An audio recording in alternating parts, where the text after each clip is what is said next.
Assalamualaikum warahmatullahi wabarakatuh. Alhamdulillah, salatu wassalamu ala rasulillah wa ala alihi wa sahbihi wa mawala. La hawla wa la quwwata illa billah.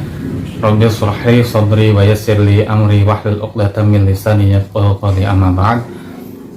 Apa kabar anak-anak semua kelas 2? Mudah-mudahan selalu dalam keadaan sehat walafiat dan dalam kelindungan Allah Subhanahu wa taala. Amin ya rabbal alamin. Anak-anak, sebelum kita melanjutkan pembelajaran kemarin, mari sama-sama kita berdoa terlebih dahulu ya. Mari kita menengadahkan tangan kita, memohon dengan segala kerendahan hati kita kepada Allah Subhanahu wa taala. Bismillahirrahmanirrahim.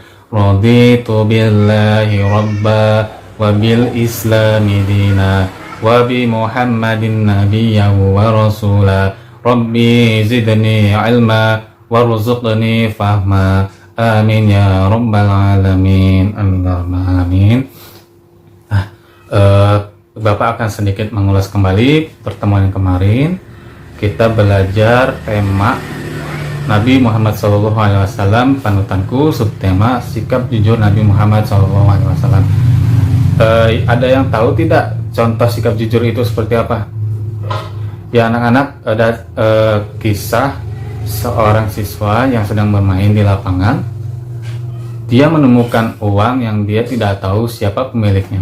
Akhirnya siswa tersebut mengembalikan atau menyerahkan kepada gurunya ya, untuk kemudian mencari tahu siapa pemilik dari uang tersebut. Nah, itu adalah contoh sikap jujur ya. Selain berkata sesuai kenyataan, perbuatan juga harus sesuai dengan kenyataan. Seperti tadi contoh seorang siswa yang menemukan uang ya, hendaknya kalau bukan milik kita dikembalikan kepada yang berhak atau dikasih tahu kepada wali kalian untuk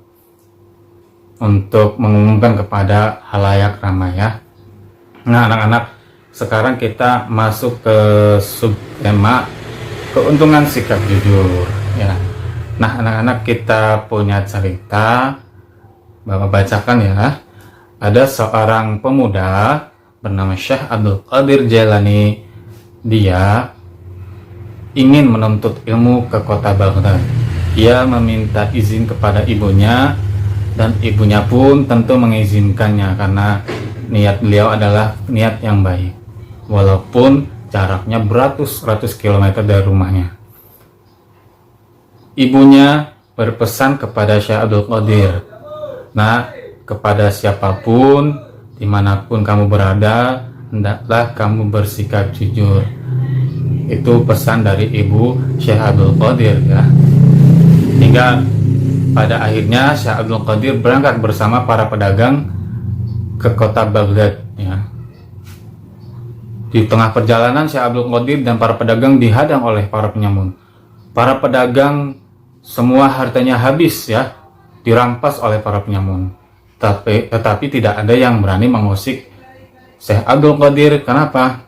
Karena mereka berpikir Syekh Abdul Qadir tidak punya apa-apa ya, karena dia tidak bawa harta ya.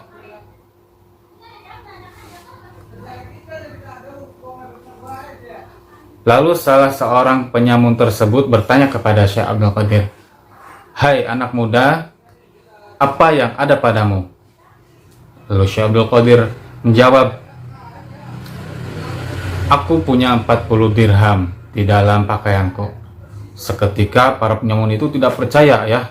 Akhirnya Syekh Abdul Qadir dibawa ke pemimpin dari penyamun tersebut, lalu dipotong-potonglah ya, dirobek pakaiannya, hingga akhirnya pemimpin dari penyamun itu menemukan uangnya ya, menemukan uangnya Syekh Abdul Qadir di pakaiannya.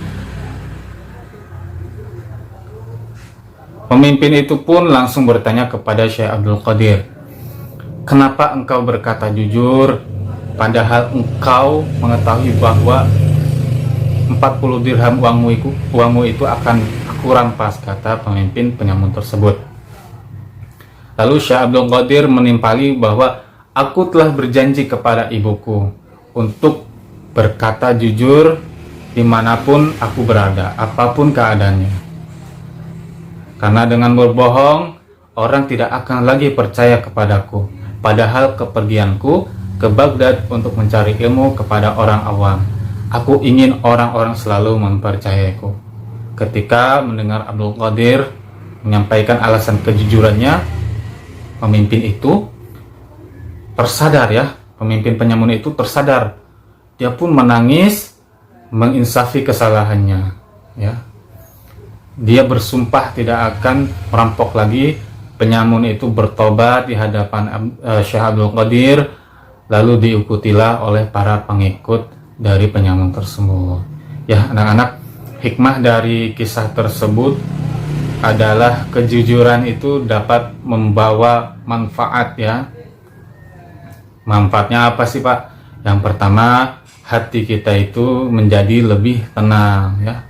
Coba kalau misalnya Syekh Abdul Qadir ini bohong, pasti dia akan tidak tenang ya, dan menutupi dengan kebohongan-kebohongan lainnya ya. Hatinya menjadi tenang.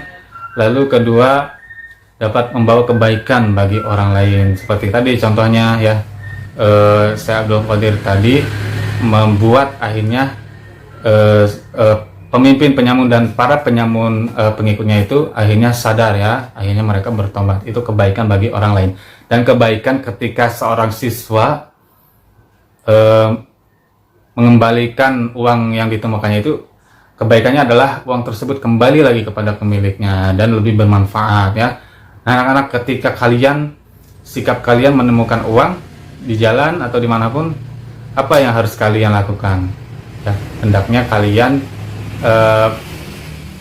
kalian umumkan ya, kalian berikan kepada orang tua kalian untuk diumumkan kepada orang banyak ya. Siapa tahu ada yang dia memang butuh uangnya ya, siapa tahu memang dia butuh sekali dengan uangnya, tetapi uangnya hilang, maka jadinya orang tersebut dalam kesusahan ya.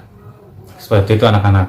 Ya, itu adalah manfaat sikap jujur. Yang pertama, membuat hati kita tenang dan dipercayai orang lain. Seperti tadi ya, Syekh Abdul Qadir itu ingin orang lain itu percaya ya. Kalau kita suka bohong, bagaimana orang lain mau percaya? Seperti dulu kisah seorang penggembala serigala dan penduduk kampung ya. Kalian pernah dengar ceritanya? Atau kalian pernah lihat di serial Upin Ipin ya? Ya, itu sering sekali diputar ya. Nah, yang pertama tadi apa? Keuntungan sikap jujur, membuat hati kita menjadi tenang. Yang kedua, dipercaya orang lain. Yang ketiga, membawa kebaikan untuk orang lain ya. Alhamdulillah. Nah anak-anak, sekian materi dari Bapak. Kita akhiri dengan membaca Alhamdulillahirabbil alamin. Wassalamualaikum warahmatullahi wabarakatuh.